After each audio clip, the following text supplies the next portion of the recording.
What's going on, guys? The Distant Shadow here, and as we're currently speaking, I'm actually getting prepared to upload the full playthrough that I did in one stream of the game Killer Frequency, which brings us to the topic of this video. During my playthrough of Killer Frequency, I noticed a lot of things. If you weren't aware, I'm a huge horror fan. In fact, my picture, my profile picture is actually inspired by Jason Voorhees, obviously with it being a hockey mask. So obviously I know quite a bit about horror. Now for this reference sheet talk through, I had to look a couple of things up because I wasn't super sure or I just couldn't put my finger on it. But I want to cover all of the Easter eggs that I found slash heard of within Killer Frequency. This is split into three-ish sections. We're going to go over the buildings that are heard of in the map or heard of within the map. We're going to go over the streets, and we're going to go over some of the miscellaneous references in trophies or achievements, depending on what platform you're on. Starting with the buildings, there is the Ironside Power Station, who is a reference, or which is a reference to Michael Ironside, who is an actor.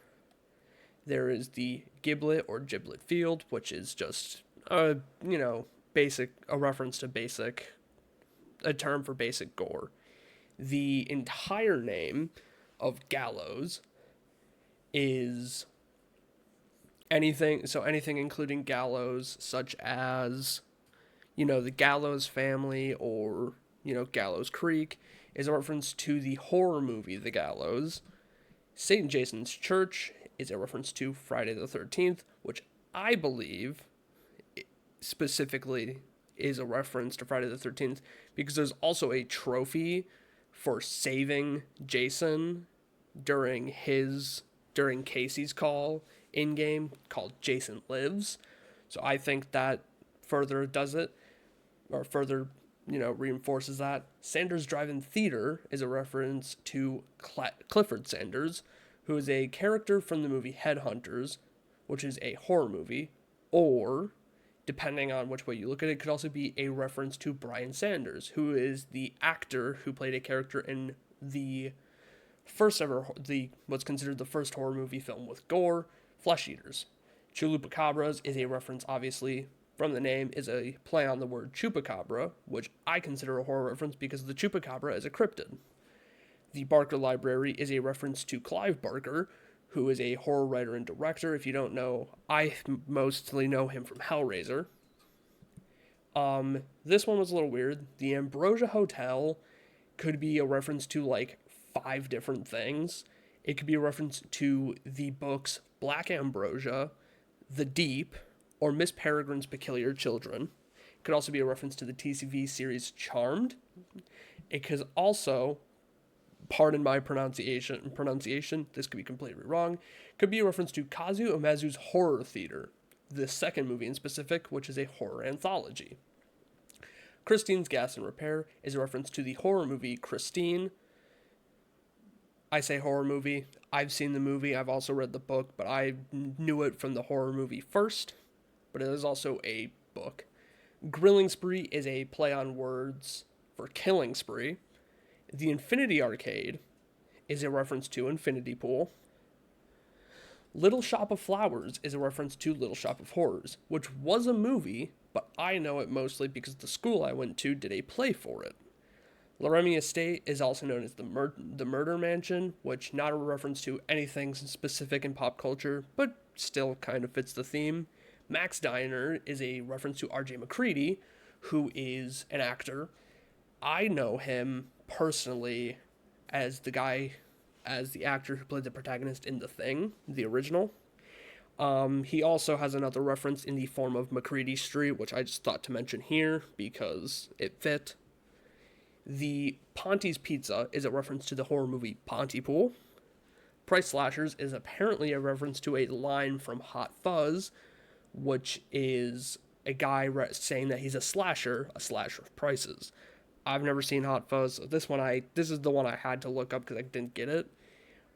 Rewind Video Rentals is an apparent reference to Videodrome, which is a horror movie. Ripley Records, I caught this one almost immediately, is a reference to Ellen Ripley from Aliens. West Gallows Cemetery, which is I separated from the name related to Gallows because apparently, along with that, is also a reference to Pet Sematary by Stephen King, and I don't remember the lady who made the movie. And the Woodside Apartments, which I'm actually really excited for this because it made me even more hyped for a game I picked up, is a reference to Silent Hill 2. Now we're on to the streets category. For Axedown Lane, it is just a generic horror reference, not referencing anything in particular, but is still kind of scary. These were ones now, there are a couple I was shocked by, and I'll mention these all at once. Blake Avenue, Dinkley Drive, Jones Road, and Rogers Avenue are all references to Scooby-Doo. When I first saw Blake Avenue, I was like, that one I don't understand, but then I saw Dinkley Drive, Jones Road, and Rogers Avenue. I was like, okay, that actually makes sense. Just thought I'd mention those all here. Carpenter Avenue is a reference to John Carpenter, who I love personally. Clark Road is a reference to Bob Clark. Craven Street is a reference to Wes Craven, who, if you don't know who that is, he made A Nightmare on Elm Street. Haddonfield Road is a reference to the city of Haddonfield, which is where Halloween takes place. Hooper Street is a reference to Tobe Hooper, who is a director. Jackson Street is a reference to Peter Jackson, who is also a director. King Avenue is a reference to Stephen King, the writer. Or Stephen King, Stephen King. I don't fucking know. I love his books, though.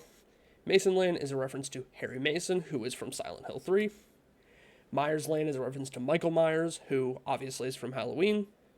Nancy Drive is a reference to Nancy Thompson from Nightmare on Elm Street. Or I guess you could also argue that it could be a reference to Nancy Wheeler from Stranger Things, but I think it's more likely to be Nancy Thompson. Peele Street, which I wasn't so sure about this until it was reinforced, is a reference to Jordan Peele, who, if you didn't know, I'm pretty sure made Nope and also made Us, which I thought was pretty cool. Romero Street is a reference to George A. Romero, who is the father of the undead, I think is his nickname. He made Day of the Dead, Surviving the Dead, all of that good stuff. Shepherd's Walk was another one that I wasn't sure about, but it's apparently a reference to Shepherd's Glen from Silent Hill Homecoming. I didn't know that one. That was one of the ones I had to look up. Wayland Road is a reference to Weyland-Yutani, which is the corporation from Aliens. And William Street had two references. It could be a reference to William Friedkin, who is the director of The Exorcist, or William Castle, who is another director. I don't remember what he directed, though. Now we're on to the trophies. These ones aren't all horror movies, but quite a few of them are. Actually, there's only 4 of these references, and only one of them isn't a horror reference. Keep Talking and Nobody Dies is from the Jazz Ladies. I don't remember her name. That's from Her Call. Is a reference to Keep Talking and Nobody Explodes, the game. I took this one, Game Over, as a reference to the movie Saw, which is the classic, the first movie especially slams the door, says game over and slams the door. Child of the Corn Maze, which is from Helping Eugene, is a very, very obvious Children of the Corn reference. Now, this is another one that I honestly took as something else, but then found out later was not that. A Tale of Two Sisters, I originally thought was a reference to the game A Tale of Two Brothers, or A Tale of Two Sons. But apparently, it's a reference to a movie of the same name called A Tale of Two Sisters, which I thought was very fun. I didn't know that, but I thought that was pretty cool. The one miscellaneous one that I found is a character. Specifically, the character Carrie.